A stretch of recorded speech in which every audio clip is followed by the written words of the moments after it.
It is once again time for me to compile my list of the top 100 favorite roller coasters that I have ever ridden. This will be part 1, counting down from numbers 100 to 51, and my next video will be my top 50. If you've seen my previous lists, you know that my personal preferences and experiences with these rides are a huge factor. So things such as short lines and riding with friends or family will give a ride a boost, while things such as a ride always having long lines will cause it to drop. I also did some major rethinking of a few things for this list. I couldn't justify keeping the B&M Floorless and stand-up coasters or Magnum in my top 100 anymore. I still like those as much as ever, but I realized that there were other rides that I simply liked more, such as traditional wood coasters. For the record, these are the ones that missed the cut. I mentioned that personal preferences are a big factor for me. I do enjoy airtime, unless it's painful airtime, but I like everything about coasters, so a ride that offers a lot of variety will get a boost, so it's not all about airtime. I have currently ridden 708 different roller coasters, all in the United States and Canada's Wonderland. These are notable parks that I am missing. Here are the manufacturers that will be represented on this part of the list, with clones only taking up one spot on my list. B&M dominates here, but Intamin and RMC have control of my top 50. Wood coasters are very well represented on this part of my list, far ahead of my overall percentage. Here are the states that are represented, with some familiar states as my top 5. And the Legacy Cedar Fair parks hold a strong lead in this portion of the list. Let's get started with number 100, which is Lightning Non-Racer, the GCI Woody at Hershey Park. This took a huge tumble down my list, as they were only running one side on last year's visit, even with the park being very busy. That took away the strongest aspect of the ride, which is all the racing, crossovers, and flybys. If those were my only rides, this would not even make my top 200, but my racing rides in the past hold it up. 99 is Tornado at Strickers Grove outside of Cincinnati. My 700th coaster credit was a homemade Woody at a park that has very few operating days, and it blew away my expectations. This ride is all about those two world-class elements, the ejector death drop mid-ride and the speed hill toward the end. If the other elements delivered even some floater, this would be even higher. 98 is Comet, the PTC Woody at Six Flags Great Escape. I had underrated this from my 2019 rides, having forgotten how good it was. Last year's rides were again delivering great floater and ejector airtime, and it's a very long ride and quite smooth. 97 is Excalibur, the CCI Woody at Funtown Splashtown USA in Maine. This also greatly exceeded my expectations, as it delivered great airtime and laterals and has a great setting going off into the woods, and it rides very smooth. 96 is Wolverine Wildcat, the Den Woody at Michigan's Adventure, maybe the most underrated Woody of all time. It is that good, with excellent airtime, a long ride, a nice lakeside setting, and most of it rides very smooth. 95 is Grizzly, the PTC Woody at King's Dominion. Same story as Wolverine Wildcat, with great airtime, a long ride, a nice wooded setting, and most of it rides very smooth. These last two are basically equal in every way except the setting, which gives Grizzly the slight edge. 94 is Hagrid, the Intamin family multi-launch coaster at Universal's Islands of Adventure. It's a very long ride, has great theming, but what keeps this from being elite is that it is forceless other than the drop. 93 is Big Bear Mountain, the Vekoma family multi-launch coaster at Dollywood. It is perfectly smooth with onboard audio and great pacing, and it does have airtime, even if it isn't the strongest in the world. 92 is Dragon Slayer, the S&S Free Spin at Adventureland in Iowa. This ride's so much better than all the others. It flips more, which makes it not only a crazier ride, but also more comfortable. 91 is West Coast Racers, the premier launch coaster at Six Flags Magic Mountain. The discomfort collars aren't good, but if you can manage those, it is such a fun ride with great interactions with the other train, because this one actually does race, and it has great airtime and inversions. 90 is Titan, the Giovanola Hyper at Six Flags Over Texas. It has a great sense of speed, very intense helixes, and it rides perfectly smooth, but it wouldn't be this high without my long history with it. 89 is Shivering Timbers, the CCI Woody at Michigan's Adventure. My 2023 rides were brutally rough, but it still had excellent floater airtime throughout the long ride. A smoother ride might put this into my top 50. 88 is Skyrocket, the premier launch coaster at Kennywood. It has a strong launch, great airtime and hang time. The zigzag part does nothing, but I don't care about things like that when most of the ride delivers. 87 is Intimidator, the B&M Hyper at Carowinds, and yes, I am still calling it by the only name that I've ridden it as. The trims don't bother me, as every hill still delivers great floater airtime. 86 is Apollo's Chariot, the B&M Hyper at Busch Gardens Williamsburg. Weaker airtime than the others, but it has such a great setting, and it is very smooth. 85 is Raging Bull, the B&M Hyper at Six Flags Great America. I realized how much I underrated this after my 2024 visit. The first drop in the back row gives great ejector airtime, and there are a few other solid floater airtime moments. The twister layout does create several dud elements, but the good moments are able to overcome those. 84 is X-Flight, the B&M Wing Coaster at Six Flags Great America. It can ride a bit shaky, but it has great elements, including the awesome near misses, and I am a huge fan of these B&M wings. 83 is Wild Eagle, the B&M Wing Coaster at Dollywood. No near misses here, but it does ride smoother, has a little airtime, and it has such a great setting, towering over the center of the park with great views of the Smoky Mountains. 82 is Joker's Jinx, the premier launch coaster at Six Flags America. I love these more than most people do, and the outdoor versions are so much better with a faster launch, smoother ride, no mid-course, and being able to see all the head choppers.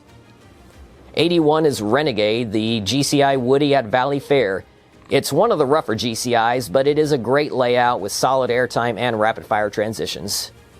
80 is the RMC Raptor prototypes, Railblazer at California's Great America, and Wonder Woman at Six Flags Fiesta Texas. These have strong airtime and great pacing, but they are very short and can be uncomfortable. The new trains on Wonder Woman were a slight improvement in that area, which kept me from dropping these out of my top 100. 79 is Goliath, the B&M Hyper at Six Flags Over Georgia. It has a great layout, solid floater airtime, an intense helix, and no midcourse. If it could ride smoother, it would probably be my second favorite B&M Hyper. 78 is Ghost Rider, the CCI Woody at Knott's Berry Farm. It is a long, smooth ride, and it has a couple moments of great floater airtime if you ride towards the back, plus some decent laterals. Most hills don't give airtime, and it is not intense, but there is something about it that makes this family coaster so enjoyable. 77 is Rampage, the CCI Woody at Alabama Adventure. This one actually is intense and has great floater and ejector airtime and laterals, and a great setting nestled up against the hillside. It is probably the best layout of any CCI. 76 is Twister at Knoebels, which I think is by far the best ride at the park. It is a smooth ride, and it has an interesting layout with airtime and maybe the best sustained laterals of any coaster. 75 is Diamondback, the B&M Hyper at Kings Island. It can have a rattle sometimes, but my more recent rides have been smoother. The unique shaped hills provide some incredible sustained floater airtime, and the great operations at this park keep the line very short on weekdays. 74 is Mamba, the Morgan Hyper at Worlds of Fun. With the mid-course barely hitting, the second half has been giving great airtime on those bunny hills. Row 3 or the very back seem to be the best rows.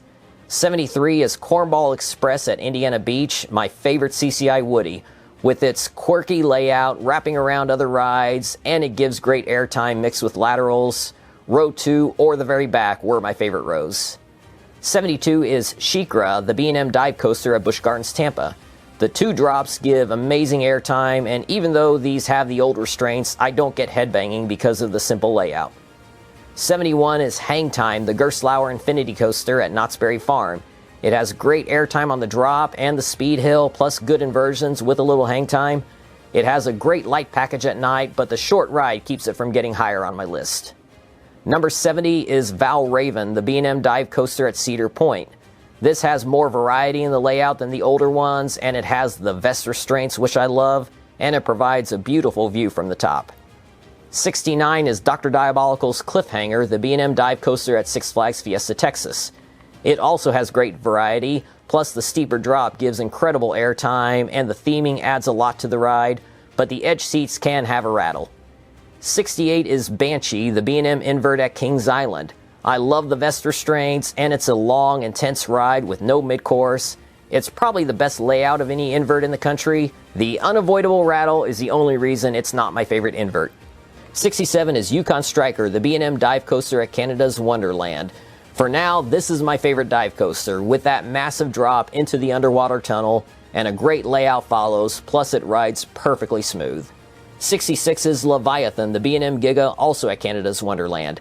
This is also perfectly smooth, and it has a few airtime moments. It may not feel like a complete layout, but it has great speed, and it holds that speed so well throughout. 65 is Nitro, the B&M Hyper at Six Flags Great Adventure. This gets better every time I return here, with the most pure floater airtime, a forceful helix, and a great setting going off into the woods, making for a great night ride. It's also very smooth and a long ride. 64 is Candemonium, the B&M Hyper at Hershey Park, and I have debated between these last two a lot for my second favorite B&M Hyper. Candemonium is not a long ride, but the elements are all top quality with great floater airtime and visuals around the Kisses Fountain. 63 is Texas Stingray, the GCI Woody at SeaWorld San Antonio. It has such a great layout with a straight drop, great airtime, and a couple head choppers. 62 is Orion, the B&M Giga at Kings Island. This has the most variety of any Giga in the world with its interesting layout and the floater, mild ejector, and sideways airtime. But that variety also means that it doesn't maintain speed as well as the other Gigas. Next up are three GCI Woodies that are all very close, all featuring great pacing and rapid-fire elements. 61 is Kentucky Rumbler at Beach Bend. This might have the best and most interesting layout of them all, and it was delivering great airtime and wasn't very rough on my visit. 60 is Mystic Timbers at Kings Island, one of the smoothest Woodies of all. It has great airtime and is a lot of fun, but the simple pathway it follows keeps it from getting higher. 59 is Gold Striker at California's Great America. It has a great layout and is very intense, and it wasn't too rough on my visit in 2019. 58 is Full Throttle, the premier launch coaster at Six Flags Magic Mountain.